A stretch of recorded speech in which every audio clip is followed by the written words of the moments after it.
All right. Well, that was fun talking to AD. It's always good. So he asked me some questions, but I feel like I should let you know a little bit more about me. One thing about me that's a little different is I'm Jewish, and I talk about that a lot. But I'm a poor Jewish man. Yeah, that's kind of like a black guy with a small dick.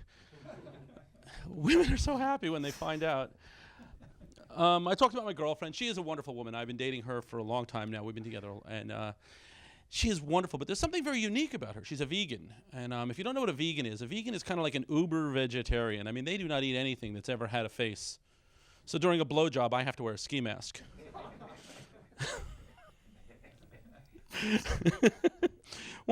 She loves hot dogs, though. There are vegan hot dogs. I don't know what they put in those things, but there are vegan hot dogs. And the only thing is she never eats the tips. It probably explains why she's always dated Jewish men.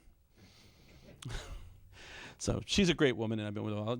I got two boys, and they're fun. My oldest son, when he was 12 years old, came home and says, "Daddy, I've made a life decision." I'm like, "Really? What is it?" He goes, "I've decided I'm going to be an atheist." I'm like, "That's so cool. We're Jewish. Next year would have been your bar mitzvah. I get to go to Vegas." He goes, "You know what, Daddy? I made a new life decision." I'm like, "Really? What is it?" He goes, "I've decided I'm going to be a Jewish atheist." I'm really, son? That's like a celibate porn star. My youngest son it's cool, though. He's at that age now where he starts asking those questions to 80 and those questions that you're not ready for. He came out of the bedroom the other day and he goes, "Hey, Daddy, I got a question." I said, "Sure, what is it?" He goes, "What's a blowjob?" I'm like, "You're 10 years old. Are you hearing this in school? I mean, where are they talking about this?"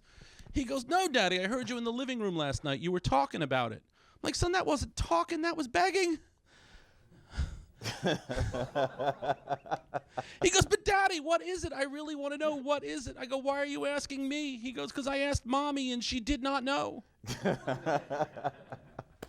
That's true.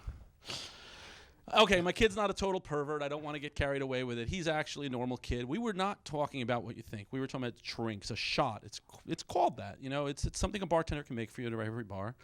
And the kids thought that was really funny, so they ran and grabbed one of those little bartender's guides to find out what other drinks there were that were kind of corny. And my girlfriend's daughter ran up to her and says, "Hey, Mommy, can I have a screaming orgasm?" And her mother looked at her and said, "Not before me." My oldest son came up. He goes, "Daddy, can I have sex on the beach?" I said, "Son, the way you look, take it where you can get it." You didn't like that one? I love that one. So I like to talk about observation. I saw it earlier. I'm into David Brenner, and he's into observational jokes. So I want to tell you a couple of those while I'm standing here. One of the things I noticed, I was driving into D.C. the other day, and they had this sign on the side of the road, and it said, "Today is no phone day." So they want to encourage you not to use electronics. Today is no phone day.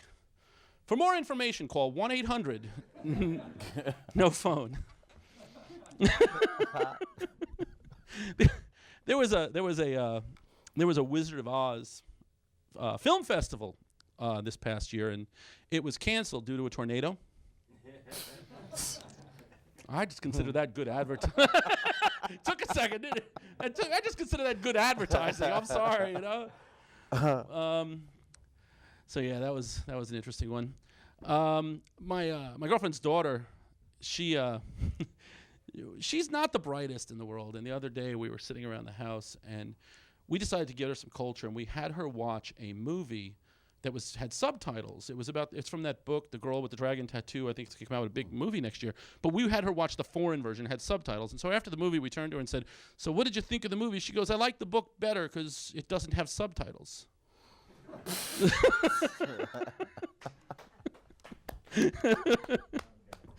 So let's see, what do I want to finish up with? I'll go with one of my patents. One of the things I always talk about being Jewish, one of the things about being Jewish is I get all these people that come up to me and say, "You know, my grandmother was Jewish. Does that make me half Jewish?"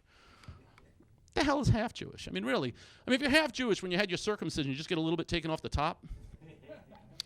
But then I always ask them, what's the other half, right? If you're half Jewish and half black, do you have a really big dick with no clue what to do with it? If you're half Jewish and half Irish, do you really like happy hour, but it's got to be buy one, get one for a penny? I always like that one. If you're half Jewish and half redneck, this is the last one I'm going to give you. That's never going to fucking happen.